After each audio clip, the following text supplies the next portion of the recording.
Welcome back to Rednecks Dirty Hands. Merry Christmas. Happy New Year. Looks like sweet baby Jesus gave us the Christmas miracle of snow. So the Sidewinder can be tested out. So JP, first real rip with his new to him Sidewinder that we're slowly discovering that when you buy a used Sidewinder that somebody else had souped up with parts and they took all those parts off of it, they don't usually put it back together the way it's supposed to be. And then you find mysterious issues like it won't boost. I think I bought a 2017 Enticer. Well, it's still faster than my Enticer. We'll go show you what's going on.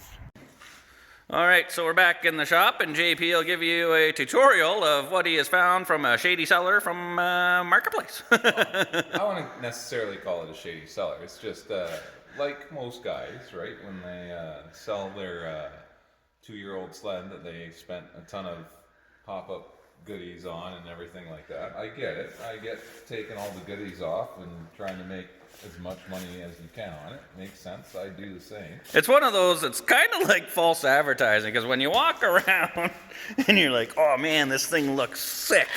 Oh, it's got CA Pro skis. We look, yeah, it does. Oh, it says it's got something Turbo Smart on there. And we've been looking and looking, and no, it don't. So what's going on? You went for a rip? So, took it for a rip, because, hey, we're trying to get this thing to see what it can do and everything like that. Take it for a rip out in the field and wind it out, and I'm only spinning like 7,300 RPM, and I'm like, sweet baby Jesus, what's that all about? And that's on a big tune, like above stock tune. Yeah, that was on I don't know what TD calls it, but their 260 stock muffler tune, and it's like a 260 stock muffler tune. You think it'd be spinning like 85, 89, something close to there or whatever, but this thing was like spinning 73, and it's like, what the heck? And then switch the boost gauge on, take a look at the boost gauge, and I'm only boosting like 6-7 pounds, and I'm like trying all the different tunes and whatnot. Which is 7's like stock, right? Yeah, it's like stock, so it's like, what the heck's going on? So then I thought maybe it was just the tunes, and maybe there was something goofy going on with the tunes. So tried a different jukebox. I got the non-stock muffler tunes. Tried those. Same thing, right? So it's like, okay, what's going on? Maybe I got a boost leak here, something, whatever. So bring her back into the shop, start pulling her apart. I thought I maybe had a cut in the stock hose, because these things are known for blowing up and whatnot, and there's a little nick in there, but nothing too bad or whatnot. And so then pull the hose off. You gotta show. What? It did have. Oh, it had the stock blow-off valve on it, so I thought maybe the blow-off valve was lifting or something like that. Maybe it was busted, and who knows, right? So you put Swapped on. out to the Turbo Smart blow-off valve and whatnot, and changed that out, did the same thing. So like, okay, we got to dig a little bit further into this thing. So pull the hose off, because you can't see any of the vacuum hoses or boost hoses or anything like that with all the hoses in the way. And lo and behold, and it makes sense, because I doubt this thing had stock intake on it with all those tunes on it. Probably had a cold air intake. Is one. The fella that had this previous probably had it all set up. He was racing and going fast, right? Oh yeah, probably. So I'm guessing what happened is he had a Turbo Smart blow-off valve on it. He had probably a cold air intake. Ripped off the cold air intake, put the stock intake back on, put the stock blow-off valve on. Well, when you do that, there's 2 hoses. One for the blow-off valve and one for the vent for the friggin' wastegate valve. Luckily enough for me, he had a 50-50 chance of getting it right, and he got it wrong. So what I have is my blow-off valve hose going to the airbox, which it's not supposed to. And I did ask him about this tee when I bought it. I'm like, what the heck was that for? Did you have, I don't know, I thought maybe he had an aftermarket gauge on it or something like that. And he's like, oh, no, it's fine, da-da-da-da-da. All right, whatever. And then just to find out, yeah, 50-50 shot, and he got it wrong. So we're gonna fix this contraption, and I'll get rid of that tee, because that doesn't even need to be there. Get her rerouted, and then take her for a roost and see what she boosts. Yeah, and I expect the Max 17 tune to pull 17 pounds. You would think, right? Well, let's get it switched around and find out. All right.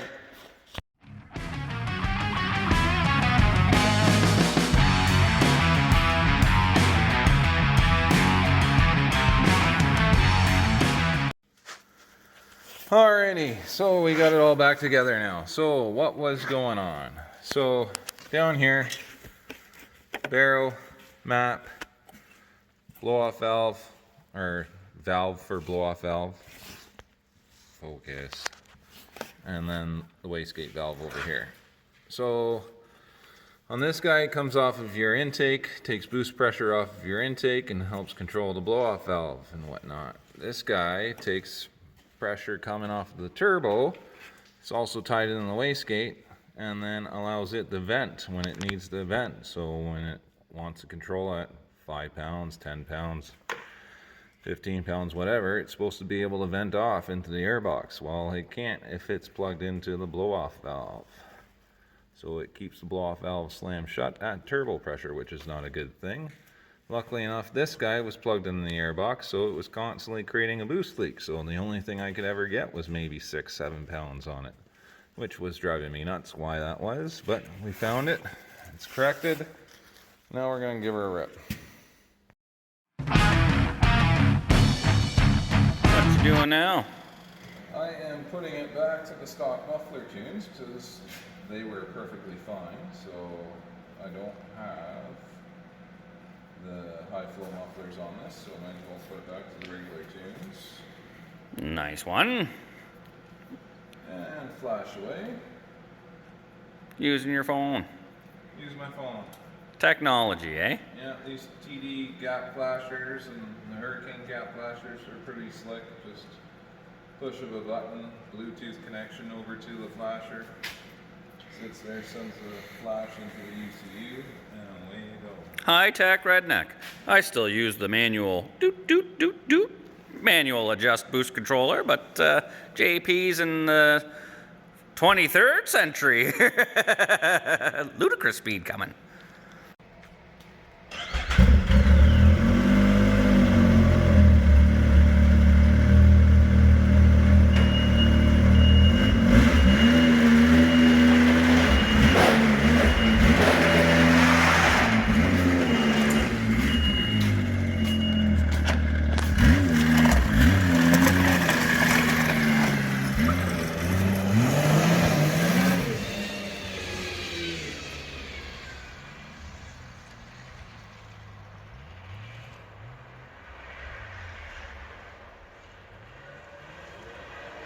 And there he goes.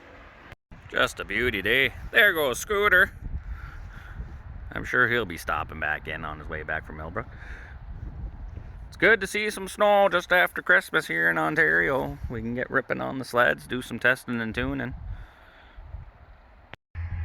Here he comes.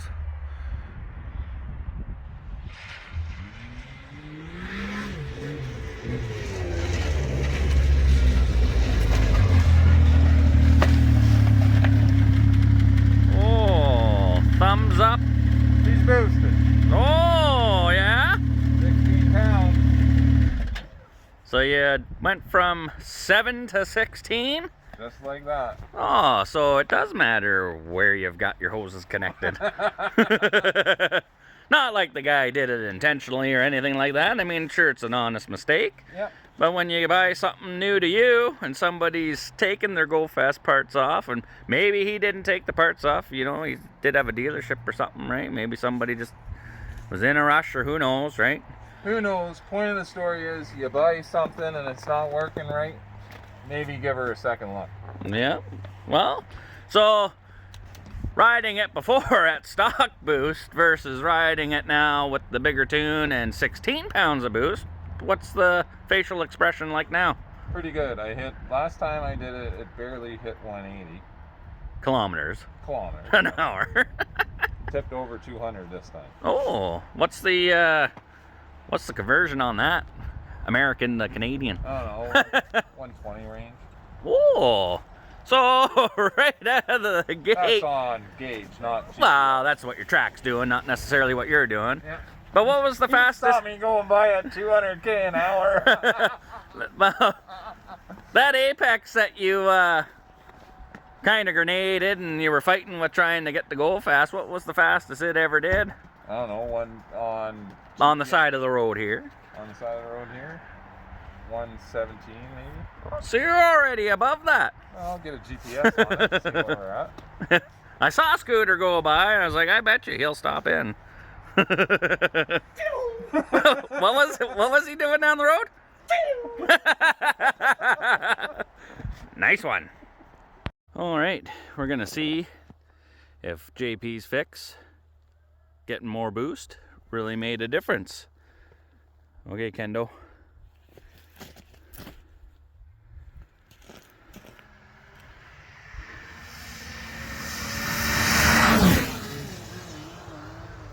Well, that was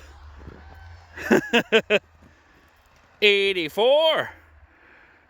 That's quite an improvement. Well, his last run here with 7 pounds of boost, all stock, was 76 miles an hour, which wasn't all that great, but he fixed the boost on her, and he's already running 84, so that's not bad. Let's see if we can get a couple more out of it. Go, Kendo.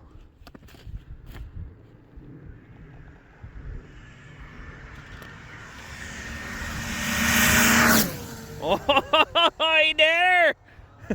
He's up 10. Oh, it's amazing what boost will do, eh? He'll be happy with that.